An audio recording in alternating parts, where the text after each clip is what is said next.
Welcome to the deep dive. You know how we do this. We take a stack of dense, often revolutionary source material. We're talking articles, speeches, reports, and we distill the most critical, actionable insights. We're trying to give you a shortcut to being, well, truly well-informed. And today, we are stepping right into the intellectual furnace of post-colonial Africa. We really are. We're focusing on a figure whose thinking was just so rigorous, so uncompromising, that he really remains the benchmark for political clarity. Amílcar Cabral. Yeah, and this is so much more than a history lesson. We're diving deep into that intersection of, ideological principle and just brutal political reality.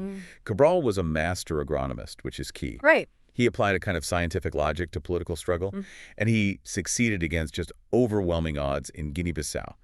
His genius was recognizing that the fight had two fronts, the external colonial enemy and then that internal enemy. The one inside. Exactly. The class contradictions, the corruption, what he famously termed the cancer of betrayal. And our source stack for this deep dive is, it's exceptional. It's built on two core pillars that I think perfectly capture that dual focus you're talking about. First, we have Cabral's intensely moving and politically surgical 1972 memorial speech for his comrade, Kwame Nkrumah. It's a profound political testament, but it's also a stark public warning to all African leaders. A really public one. And second, we have his detailed 1971 reports and various speeches that lay out the concrete military and political blueprints of the PAIGC. The African Party for the independence of Guinea and the Cape Verdes? Right, as they just systematically dismantled the Portuguese colonial structure. So our mission today is to extract the absolute essence of his method. What were the specific strategies, the theoretical frameworks that allowed the PAIGC to achieve independence against the longest-standing European colonial power? While at the same time analyzing and attempting to immunize themselves against the very failures, of class, betrayal, neocolonialism that doomed other successful movements, like Nkrumah's Ghana. Which brings us to where we start. We begin in a time and a place that's just charged with profound significance. Conakry, Guinea, in May 1972. Okay. Kwame Nkrumah, the Pan-African giant who led Ghana to independence, has just died in exile. This is 6 years after he was overthrown by a military coup. Right. And Cabral, the Secretary General of PAIGC, is speaking at a symposium held in Nkrumah's memory. He sets the scene not as a moment for, passive remembrance, but as what he called a transcendental moment in the fight for African freedom. So a moment that demands action. It demands immediate, painful, and rigorous self-reflection. It was a necessary pause then. A pause to analyze a profound collective failure, even while honoring a giant. Cabral immediately recognized that Nkrumah's death wasn't just a personal loss. It was a devastating political lesson for the entire continent. And it had to be dissected immediately, or other movements, including his own, risked collapsing the moment they won power. Which leads us directly into the harsh lesson he demanded everyone absorb. It's a very harsh lesson. The opening of that 1972 speech is, it's absolutely uncompromising. Cabral does not pull any punches. He states right up front that reflection has to yield both the positive lessons and the negative lessons from what happened with Nkrumah's overthrow. Yeah, it's not enough to just celebrate the good things. Not at all. He was focused on mobilizing people through political clarity, not sentimentality. For Cabral, traditional grief was insufficient. It was politically weak. Right. He explicitly stated that freedom fighters should not weep for the man or for the dashed hopes of the Ghanaian people. Instead, the only appropriate emotional response was to shed, and this is his phrase, tears of hatred for those who were capable of betraying Nkrumah in the mercenary service of imperialism. Wow. That completely reframes the entire purpose of mourning, doesn't it? It does. It shifts the focus from passive regret over a loss to this militant condemnation of collaborators. It declares internal betrayal to be an act of violence. A continuation of the colonial war by other means, by proxy. And he didn't stop there. He attempted to provide a sort of philosophical perspective on the sheer scale of the treachery. Cabral observed that betrayal, just like loyalty, is an inherent human trait. But the pattern of betrayals, in Ghana, in the Congo, and other new states, it revealed something essential about what he called the real human dimension of the African man. So what does he mean by that, the real human dimension? Is he being, critical of African people as a whole, or? No, actually, it's quite the opposite. He meant that imperialism's attempts to use Africans to betray their own revealed the depths of the political corruption and the pressure that existed. He said that in examining the betrayal, it helped everyone better understand the immense stature of the political giant that Nkrumah was. I see, so the darkness highlights the light. Precisely. Nkrumah's integrity was only magnified by the baseness of the opposition and the collaborators he faced. The very act of treachery, in a grim way, immortalized Nkrumah's work by exposing the depth of the rot that was just waiting internally. But before he really gets into dissecting the failure, Cabral actually spends a lot of time paying tribute to Nkrumah's actual contributions. Right, which he saw as foundational to all future liberation struggles. He praised Nkrumah as the inspired strategist against classic colonialism, and he credited him with pioneering what Cabral termed African positivism. Or Nkrumah's own phrase, positive action. Exactly, positive action. And this concept is vital to understanding the shift in the anti-colonial struggle back in the 1950s. It wasn't just protest. No. Norca's positive action was a method that combined disciplined, nonviolent civil disobedience with political organizing. It was specifically designed to be the most adequate solution for the struggle against British colonial domination because it mobilized the masses, The farmers, the workers. the ordinary people, in a way that was politically irresistible without, at least initially, resorting to armed confrontation, which the British military would have just crushed. So he used the political will of the organized masses as a weapon, a nonviolent one, but one that was fundamentally destabilizing to the colonial state. Strategy over brute force. And Cabral also highlighted Nkrumah's foundational commitment to Pan-Africanism and African unity, seeing the liberation of one country as inseparable from the liberation of the entire continent. But Cabral, the theorist, he really singled out Nkrumah's intellectual contribution. Specifically, his landmark book, Neocolonialism, The Last Stage of Imperialism. That's the one. So this book, published in '65, it's still essential reading. But why did Cabral, who was fighting a conventional colonial war, why did he emphasize it so much? Because Cabral was always looking ahead. Always.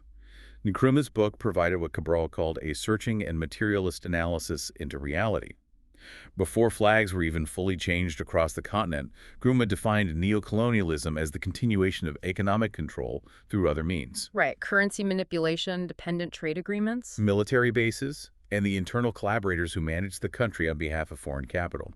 Cabral saw this analysis as the necessary ideological shield for after independence was won. So if you don't understand that final, more subtle stage of imperialism. You lose the revolution the day after you win the war. And crucially, Cabral stood up to defend Nkrumah against all those widespread slanders about his so-called economic failure that came out after he was overthrown. You know, the critics who claimed he'd bankrupted Ghana. Right. And Cabral stressed that the evidence showed precisely the opposite.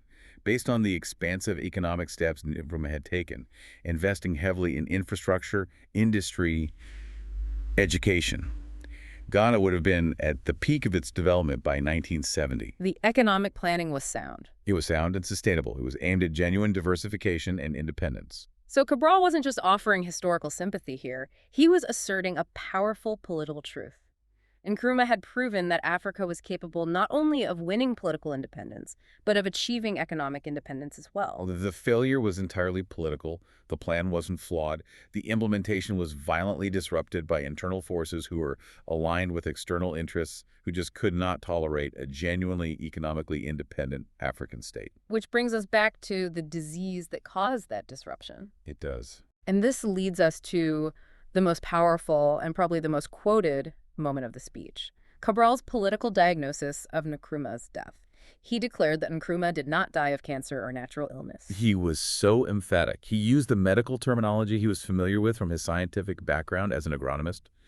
Cabral stated that Nkrumah was killed by the cancer of betrayal, which we must uproot from Africa. That metaphor is just fascinatingly precise. It is. It suggests that betrayal isn't just a political error or a moral failing of a few bad apples. It's something systemic, almost biological, that infects and threatens the entire revolutionary body. But if betrayal is a cancer, why didn't Cabral just focus on treating the symptom, the individual collaborators? Why this need for such profound self-reflection? Because he insisted that the ones who needed to be rehabilitated were the betrayers, not Nkrumah. Nkrumah had already been rehabilitated by history. Cabral recognized that focusing on individuals was useless. The cancer metaphor demands surgery on the system itself.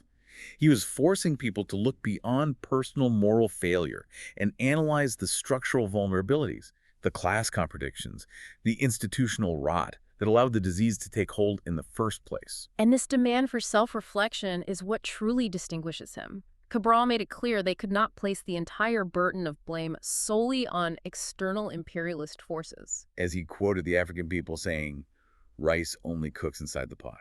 Rice only cooks inside the pot. Imperialism provides the heat and the ingredients, but the vessel has to be there ready to cook the betrayal. And that is where Cabral's intellectual rigor truly shines.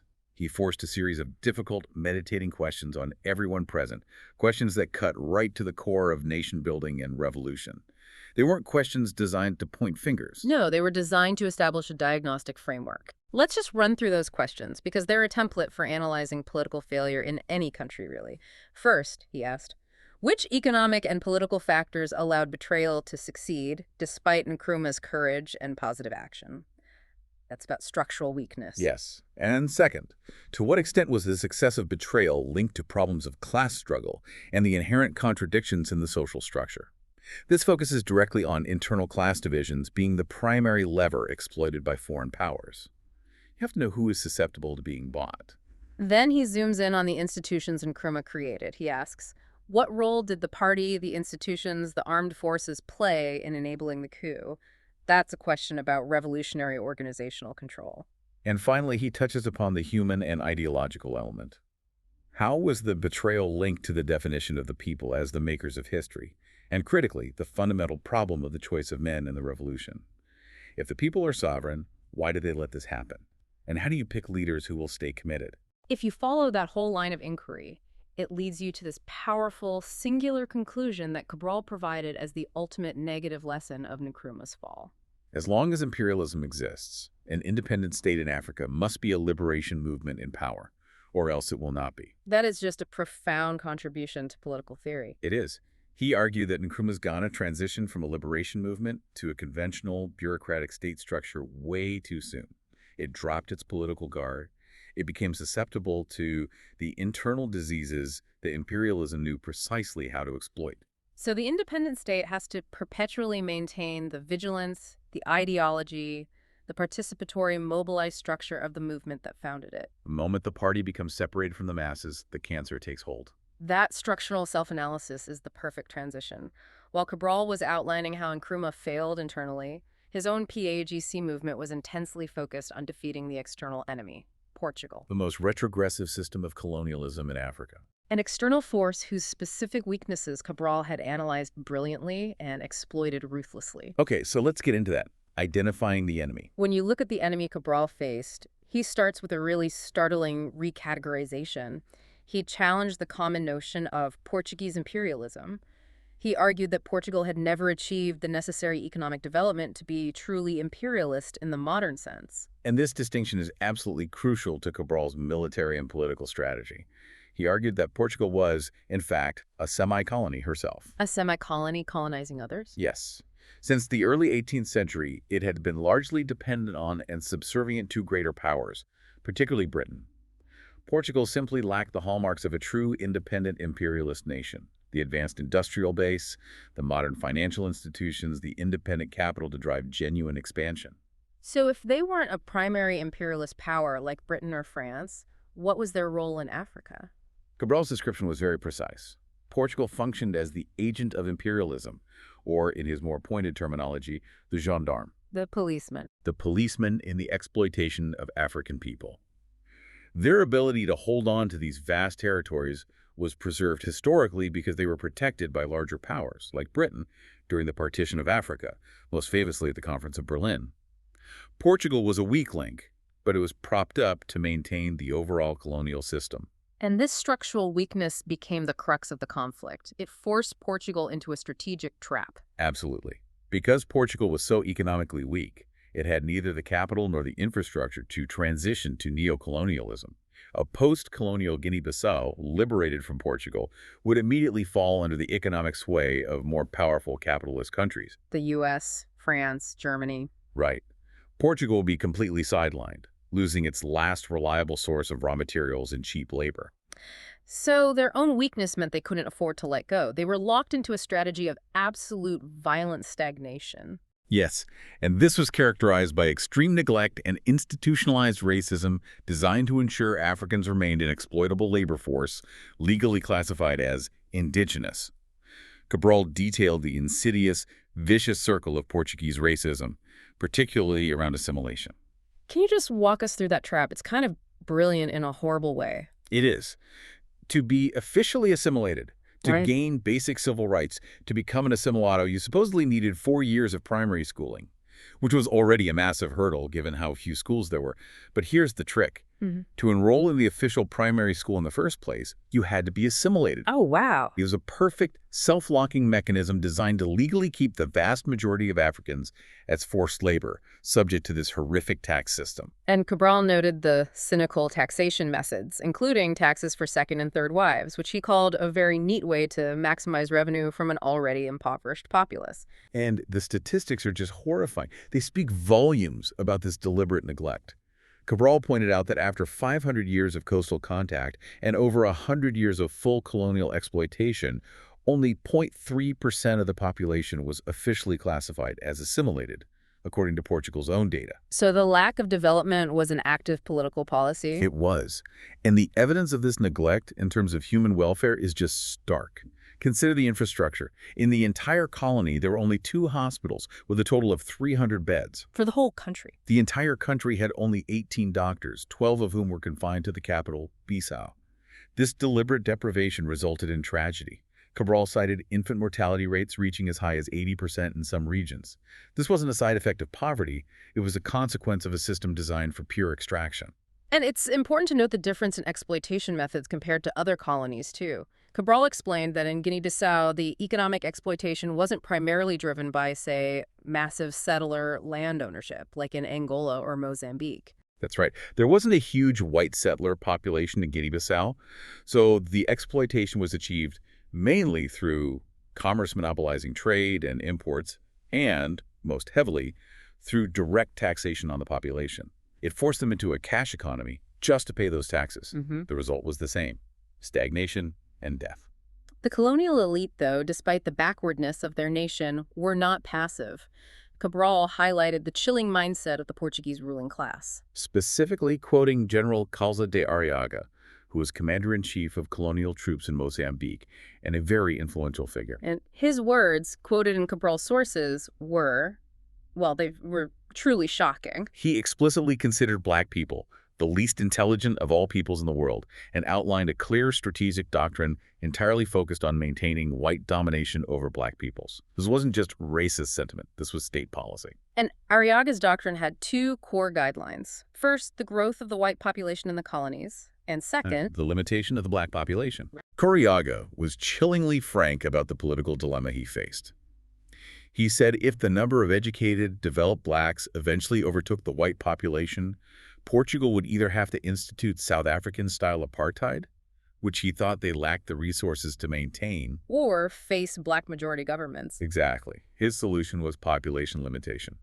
But how could they even implement population control in such a vast, disorganized territory? Well, Arriaga admitted they couldn't exactly distribute a contraceptive pill to every black family, so the alternative, as he put it, was to discourage the growth of the black population. And Cabral interpreted this as the ideological justification for the genocidal tactics they were already using. Of course, the deliberate deployment of aerial bombardment, napalm, collective punishments against villages, a strategy of terror, and population reduction. And facing this utter failure and desperation, the political tactics became increasingly cynical. We see Prime Minister Caetano's policy of progressive autonomy, which Cabral just dismissed as meaningless window dressing for the international community.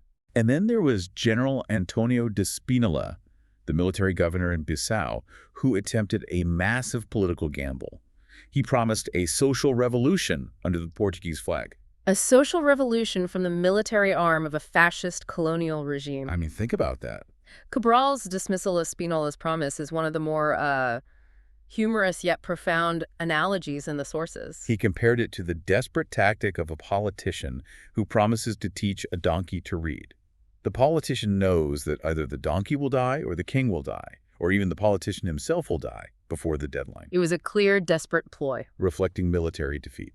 an attempt to trick the population into believing that change could happen without actually achieving independence. Okay, so if Portugal was so backward, so weak, and so politically bankrupt, this begs the crucial question Cabral himself had to address.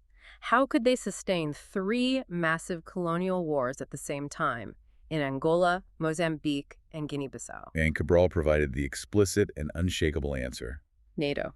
Portugal could not sustain these wars unaided for a single year. By being a founding member of the North Atlantic Treaty Organization, they received crucial logistical and material support from the Western Bloc.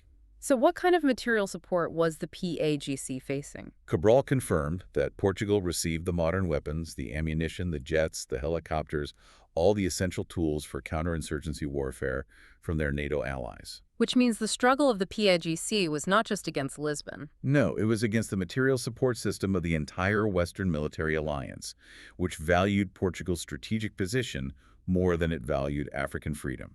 This completely transforms the nature of the fight. It means the PAGC was fighting a proxy war against advanced Western capitalism, using the politically backward and militarily vulnerable Portuguese as the front line. Exactly. And Cabral concluded, based on this analysis, that the war would end the moment that military and financial support from Portugal's allies was fully withdrawn. The key to winning, therefore, wasn't just defeating Portuguese troops. It was politically isolating them globally by exposing their reliance on Western powers. Okay, so let's pivot now to the operational genius of Cabral. How the PAGC took this structural analysis of the enemy's weakness and turned it into an actionable, successful military and political blueprint. The movement itself was founded in 1956, but the definitive shift in strategy was really born from an act of colonial terror. The August 3, 1959 Bissau massacre. Often called the Pijaguiri massacre. Portuguese colonial forces opened fire on striking dock workers, killing 50 African workers and wounding over 100 in under half an hour. That tragic event taught the PAGC a fundamental, irreversible lesson. And what was that lesson? That the struggle is inherently armed because the colonialists chose violence first. Cabral realized immediately that peaceful means petitions, mass demonstrations, non-violent strikes would only lead to more massacres. From that moment on, they stopped the open demonstrations, retained the underground organization, and in September 1959 made the pivotal strategic decision to move their operations away from the urban centers. And into the countryside. Into the countryside, to mobilize the massive peasant base. This move to the countryside was radical because it was dictated by necessity, not just ideology. As Cabral noted, their mobilization strategy had to be grounded entirely in local reality. Absolutely. They couldn't mobilize people under slogans that were relevant to, say, Cuba or China. Cabral specifically pointed out that slogans like "land for those who work the land" were meaningless in Guinea-Bissau because land wasn't scarce, nor was it primarily owned by white settlers who could be expropriated. So the challenge was increasing productivity, not redistribution. Right. Their mobilization had to be based on the daily realities of suffering, the exorbitant taxes, the absolute lack of education and health services, things people felt every single day. Okay, so now we get to the geographic constraint that defied every standard guerrilla warfare manual of the era. The flat country problem. Guinea-Bissau is a small, flat country surrounded by swamps and rivers. It completely lacked the large landmass or the secure mountainous terrain that doctrine required for successful revolutionary bases. And Cabral's adaptation here is one of his most famous and most essential innovations for struggles in less than ideal terrain. He effectively substituted human organization for physical geography. He turned the lack of natural defense into a political strength. The core strategic principle became, Our people are our mountains. That's a profound shift. It means the security of the movement relies not on granite cliffs, but on the political consciousness and the physical commitment of the local population. Precisely. And this political principle led to a very counterintuitive practical application, the centrifugal strategy. The idea of starting from the center and moving out, the centrifugal strategy, it flies in the face of nearly every military manual. Why was that move specifically south of the Gaba River so effective at throwing the Portuguese off balance immediately? Because the Portuguese military doctrine was entirely focused on perimeter defense. Their resources, their training, their surveillance, it was all optimized for blocking incursions from the borders with neighboring neutral countries, specifically Guinea-Conakry and Senegal. They expected the PAIGC to follow standard procedure, massing forces outside and moving inward toward the capital. But the PIGC did the exact opposite. They adopted the centrifugal strategy, launching the armed struggle in 1963 from deep in the interior south of the Jebba River and moving the conflict outward toward the coast and the capital. Which immediately forced the Portuguese to pivot from predictable border control to costly, massive internal occupation. An occupation they could not sustainably manage. Furthermore, due to the small population base, about 800,000 in Guinea-Bissau, 200,000 in Cape Verde, Cabral's strategy was carefully designed to achieve victory with the absolute minimum loss of life. It emphasized mobility, intelligence, and economic targets over large-scale confrontations. So this centrifugal strategy, combined with the sheer size of the colony they had to occupy, created what Cabral called the colonialists' unsolvable dilemma. And this structural contradiction was the military and political key to the PAFAC's long-term success. Walk us through that dilemma. It was elegant in its operational simplicity. To assure domination and prevent PAGC organization, the Portuguese had to disperse their forces across the country, occupying small camps in villages, towns, strategic junctions. They needed eyes everywhere. But dispersion leaves you incredibly vulnerable. It made them highly vulnerable to PAGC attacks. The guerrillas, using superior intelligence from the local population, their mountains, could concentrate specific forces, strike hard at one isolated camp, and vanish before reinforcements arrived. So they suffered steady, morale-crushing casualties with no strategic gain. Exactly. So when the Portuguese suffered these repeated losses, they were forced to try and secure themselves by concentrating their troops into larger, well-defended garrisons. And that's the second half of the dilemma. It is. The moment they concentrated their forces to defend themselves, they left vast parts of the countryside completely outside their effective control. This void allowed the PAIC to step in, organize, mobilize, and, crucially, establish new political and administrative structures. Health clinics, schools, local tribunals. All in the liberated zones. So the concentration of Portuguese troops actually created the space for the new state to be born? It did. The Portuguese could never come back and reclaim these zones easily, because the people had been politically organized, armed, and invested in defending these new structures. They had built their own state apparatus within the shell of the colonial state, exploiting every forced move the Portuguese made. It was a self-perpetuating cycle of strategic failure for Portugal. And by 1971, Cabral's reports show that this strategic approach had produced stunning, measurable military results. What was the state of the conflict just 1 year before he gave that Nkrumah speech? The progress was undeniable. Cabral reported that the PAGC controlled over 2/3 of the country. They had systematically expelled the Portuguese from over 40 isolated camps, including important garrisons like Medina and Biwa. This meant the Portuguese presence was largely confined to major urban centers and heavily fortified coastal positions. This also must have had a massive impact on Portuguese logistics. Transportation is key to colonial control. It was completely disrupted. The Portuguese could no longer use the main roads in the hinterland, forcing them to rely heavily on incredibly costly and vulnerable air and river transport. And the PIGC targeted those. Relentlessly. Between January and August 1971 alone, PAIGC reports detailed the destruction of 90 trucks and armored cars and the sinking of 20 Portuguese boats. When you rely on logistics and your opponent destroys your logistics, the war is effectively over, even if you still hold the capital. And speaking of the capital, Cabral highlighted the symbolic and psychological shift when the PAGC launched its first major attacks on the capital, Bissau, and the second largest town, Bafada, in June of '71. These attacks were a critical inflection point. The attack on Bissau was mainly a political statement, a warning to the population, as Cabral described it. It demonstrated that the colonial authorities and the collaborators who lived in the city were not safe anywhere. It shattered the illusion of security. And the attack on Bafada was even more concrete. Yes. At Bafada, the PAGC infantry actually entered the town. They destroyed barracks, the meteorological station, and the airport control tower. This sent an undeniable message to the enemy command. The war was not contained to the bush. The PAGC was operating deep inside Guinea-Bissau, using its mobilized people as its operational base. It completely refuted the Portuguese lie that the PAGC only acted from bases in neighboring countries. So this successful shift from military dominance to political transition required rigorous self-discipline to avoid the exact mistakes that brought down Nkrumah. Cabral addressed a critical structural concern right away, the relationship between the political organization and the military forces. Right, and he clarified that the PAGC was never simply a guerrilla organization that was transforming into a political party. The structure was different from the start. Cabral insisted that the structure was party first, always.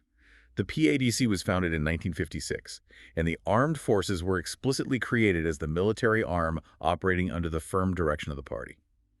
There was never a moment where the military or guerrilla leadership directed the overall political strategy. And this party-first structure was his primary defense mechanism against the possibility of a military coup and a detached leadership. The very affliction that killed Nkrumah. So the goal then wasn't to create a state from scratch after independence, but to transition from the liberated areas, which he argued already contained all the necessary elements of a state, to enclosing the whole country. That's right. The liberated zones were already operating with their own administration, judicial systems, health services, and schools, all run by the party with local oversight. They had functionally divorced themselves from Portuguese authority long before formal independence. And to reinforce the democratic foundation of this future state, Cabral explained they were planning elections. Elections for local popular assemblies and a first national popular assembly. This was intended to formalize the process and, as he said, reinforce the sovereignty of our people. And crucially, to enlarge the democratic base. By institutionalizing elections, they ensured that mass participation and oversight remained the foundation of governance, preventing the leadership from becoming a self-selecting, isolated elite that the cancer of betrayal could attack. But even with all this vigilance, Cabral remained brutally honest about the primary internal threat, the movement's own leadership. Yeah, which largely came from the educated class, the petty bourgeoisie. This is a centerpiece of Cabral's self-criticism and remains one of his most challenging political insights. He openly admitted the struggle was initially launched by the revolutionary petty bourgeoisie. People like himself who had received an education recognized the systematic nature of the injustice and possessed the organizational skills to initiate the change. But the very act of running the revolution could easily become its own trap. Exactly. He warned that the normal tendency of the petty bourgeoisie is towards bourgeois behavior, to want to be the boss. Yeah. The inherent danger was that this class would simply replace the Portuguese colonial masters with themselves, replicating the same structures of exploitation, just with black faces in charge. The very definition of Nkrumah's neocolonial failure. Yes. So what was the PAVC's solution to preventing this leadership class from becoming detached and embracing those bourgeois aspirations? The only solution was the continuous, rigorous reinforcement of the participation and the control by the mass over the entire movement. And this wasn't just rhetorical. Cabral noted that while the party began with 6 people, mostly petty bourgeois, by 1971, the vast majority of leadership positions were held by peasant and worker elements who had proven their commitment during the struggle. And he pointed to a really powerful symbol of this mass control in the liberated regions. Yes, the democratization of violence. Cabral noted that in the liberated regions, the peasants were armed. A weapon had lost its privilege. It meant nothing because all the villagers, men and women, had them. This ensured the military elite remained accountable, as they could never assume monopoly control over force against the civilian population. Now, in applying this internal class analysis, Cabral insisted it had to be tailored precisely to Guinea-Bissau's reality. As we touched on earlier, abstract slogans like "land for those who work the land" were just irrelevant. This pragmatism defined his approach. He stressed that ideological theory must always be corrected by the concrete facts on the ground. Class struggle in a largely agrarian, pre-industrial society like Guinea-Bissau was different than in industrial Europe. The key contradiction was not between landlords and tenants, but between the colonized people and the mechanisms of colonial extraction and underdevelopment. This pragmatism then extended directly to the economic model for the new society. Cabral's core economic principle was simple and moral. No more exploitation. Not by foreigners, and critically, not by their own people. Given that the land was mostly communal, the required change wasn't agrarian reform, the reallocation of existing land, which is common in Latin America, for example. Cabral argued they needed an agrarian revolution. And that's a key distinction. What's the fundamental difference between reform and revolution in this context? Well, reform maintains the existing technological and social structure while just shuffling ownership. Revolution transforms the means of production entirely. For the PAIGC, revolution meant massive technological advancement, introducing tractors, fertilizers, modern irrigation methods. All the tools of efficiency that the Portuguese had deliberately withheld for centuries. Exactly. To dramatically improve yields and feed the people. It was a struggle against technological stagnation. And the resulting structure was meant to be cooperative, built on traditional African systems of cooperation. Yes, but with a crucial correction. Cabral was clear that they couldn't simply romanticize tradition. He cited the example of the Fula society, which was known for its systems of communal labor. However, within that system, women often worked without enjoying full rights or control over the fruits of their labor. So a true cooperative system had to go further. A true cooperative system, Cabral argued, must eliminate all forms of internal exploitation, ensuring gender and social equality, even as they built upon existing cultural frameworks. Let's address Cabral's famous stance on theory and ideology, which often puzzled Western activists who were obsessed with the labeling movements. He made it clear that ideology was absolutely necessary for the struggle, but it was not a religion. His pragmatism was profound. For Cabral, ideology was a map derived from reality, not a sacred text imposed upon reality. When Westerners pressed him directly about whether he was a Marxist, he gave that famous, definitive response. You must judge from what I do in practice. The labels are your affair. We don't like those kind of labels. Right. He wasn't rejecting the powerful intellectual contribution of thinkers like Marx or Lenin, but he was rejecting the blind, dogmatic application of systems designed for completely different historical realities, like industrial Europe. So he argued they should not presume to modify Marxism-Leninism. But rather, their mission was to modify, to radically transform the political, economic, social, and cultural conditions of our people. For Cabral, theory must be a practical tool, a weapon forged in the heat of the actual struggle in Guinea-Bissau.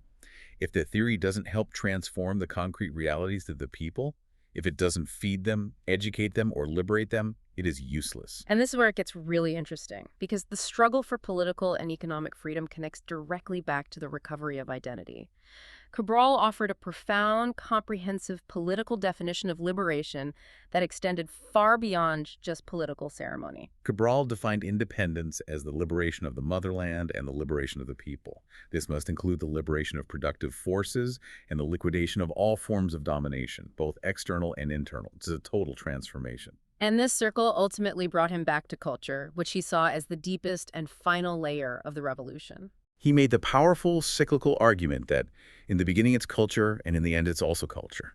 The colonials justified their rule by claiming they were taking Africa out of historical stagnation and pretending to put them in history. So the ultimate act of liberation was taking destiny and history back. It required the restoration and reassertion of African cultural values, which the Portuguese had systematically scorned and suppressed. So the struggle for political control is inseparable from the struggle for cultural dignity. Right. You can't build a truly independent state without an independent culture to sustain it. It's the ultimate immunization against the cancer of betrayal.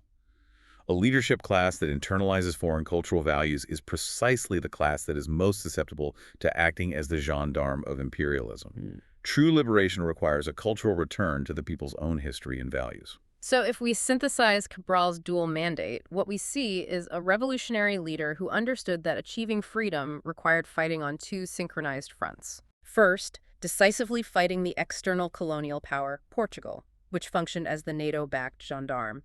And second, simultaneously neutralizing internal weaknesses, that cancer of betrayal, through continuous, rigorous class, political, and cultural analysis. The PAGC's long-term success was really defined by its ability to fuse sophisticated, pragmatic theory, developed by an agronomist studying his own soil, with revolutionary practice. They successfully translated the political dilemma of the enemy into military and organizational advantage, turning their greatest geographic weakness, a lack of mountains, into their greatest political strength.